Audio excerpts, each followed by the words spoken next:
It's about 7:30 in the morning on Tuesday, February 28th, 2023, last day of February. It not being a leap year. And we have cool temperatures, 55 degrees. There's dew on the grass, which is always nice to see. I don't know how well you can see it, but I should have, a nice halo around my head there. The shadow of the phone for you. Let's see if I can get it.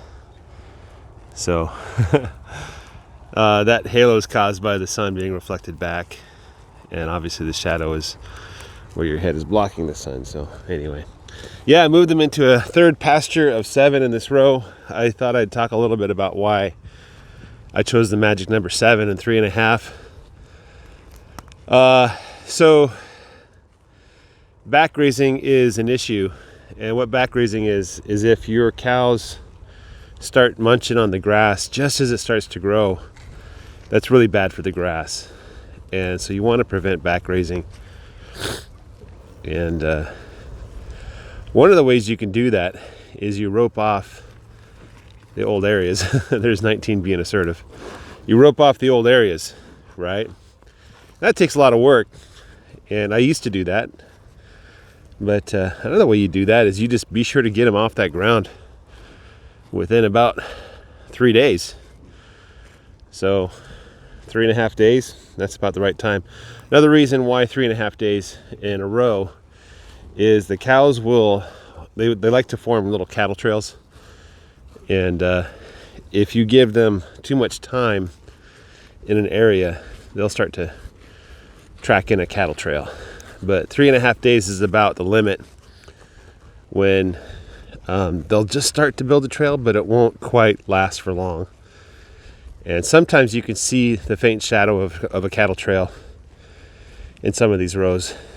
But if I went longer, like if I went a week in a row, the cattle trail would be pretty obvious. And I have done that. I have done a week in a row before. So that's number 2. Number 3, why 3.5 days in a row instead of 4 or 8 or some other number? The answer to that is I measure time by weeks. I'm thinking like there's about 4 weeks in a month, which is more or less correct. It's a couple months in every year have an extra week. But for my schedule and everything, every Monday's the same, every Tuesday's the same, every Sunday's the same. So if I can schedule the same time each week to move the cows to a new row and set up a new row and everything like that, it just becomes a lot easier. So I know that Monday morning and Thursday evening I move the cows to a new row, and I plan accordingly. So my Thursday evenings are pretty much open, and Monday morning I try to get out here a little earlier, or I set it up on Saturday or Sunday the night before. The wind's blowing quite strongly now, so if the microphone cover is working, that means you're not hearing it, or you're hearing very little of it. By the way, it's about 55 degrees Fahrenheit. There's a breeze blowing from the south, and it's nice. We're going to have nice weather all the way up to Friday. So that's 3.5 days. So right now on my rotation, my field is 1,000 feet wide. So it's 1,000 feet from that side to that side. I think technically it's like 1,008 feet or something, according to the survey. But it is 2,560 feet long, which is half a mile. For those of you that know that a mile is 5,120 feet. So right now I'm doing, each row is 100 feet wide. And so that's 200 feet a week. And so 2,500 divided by 200, well, that's about 13, right? 12 or 13. So we get 12 or 13 weeks on a rotation, which is about 3 months. So that's how the math works for me. If I wanted to slow them down a little bit, I can do 75 feet rows or 50-foot rows. I could also have them spend a week in a row. But if I were to do that, I would have to set up back fencing, which is it's a pain, but it's not very difficult. It just adds a couple minutes to each move. And setting up a new row takes a little longer because you have to take down the old back fence. but that's not a big pain. So that's kind of my math behind everything here. Commentator asked, he's trying to keep his bull separated from his cows and the feed and everything. So when it comes to males and females of a species, the goats, the sheep, and the cows, you have to put physical distance between them. In the case of like rams and goats, that physical distance has to be significant. They will overcome any barrier. Pigs too. I heard pigs will even swim across lakes to try to get to the other, the females. So physical distance plus an actual physical barrier. The hot wire is just a suggestion. And the only reason my cows respect it is because there's really no reason for them to cross it. They know that they're going to move. They know that there's food here. And I try to keep the feed trough. I didn't feed them this morning. That's not because I don't want to feed them. That's because I only have 3 buckets of feed in the back of my side-by-side, and I don't want to refill it right now. I want to fill it in the afternoon. So, yeah. So it's more convenience for me than them. But they'll get fed. There's plenty of grass here. They should be okay for at least this morning.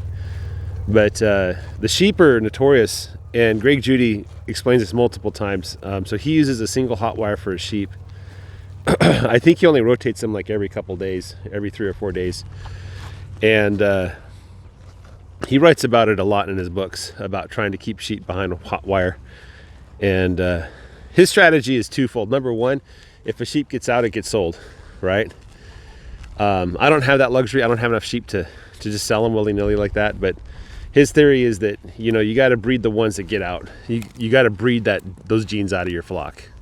Okay, yeah. The second thing that he points out, and I think this is more important, is that sheep will not cross the wire if they're not hungry, right? And so you have to provide them with enough forage and or feed that they don't want to leave. And in my case, that was true. Pretty much any wire will hold them back as long as they have food. But once they run out of food, they're going to cross the wire. You can't stop them, right? So I think that second point is the more important one. So regarding food, I think cows are more willing to starve than cross the wire. But when it gets bad, they will cross the wire. A particular note, occasionally my water system will fail. And when it does, the cows give me about 24 hours to fix it. And if I don't get it fixed within 24 hours, they will cross the wire and find water on their own. And they're not going to let themselves dehydrate to death. And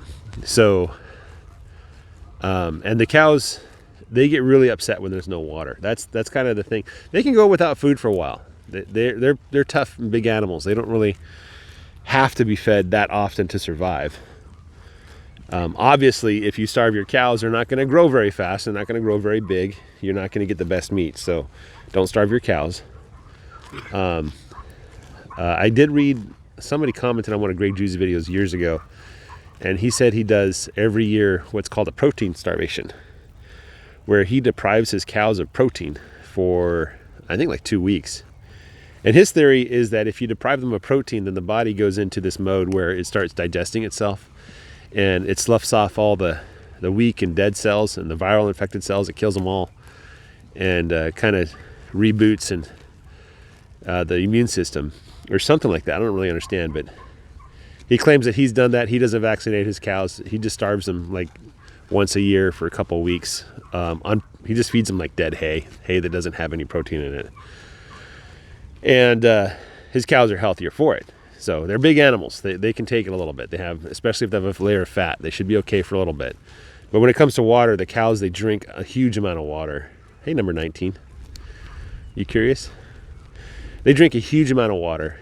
And I've only ever seen the cows get upset when they're missing water.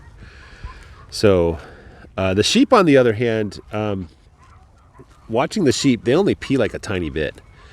And they're not really that interested in water. I think they can go for a while without water. They're probably more used to desert life than the cows are. So I haven't really seen the sheep go to great lengths to get water.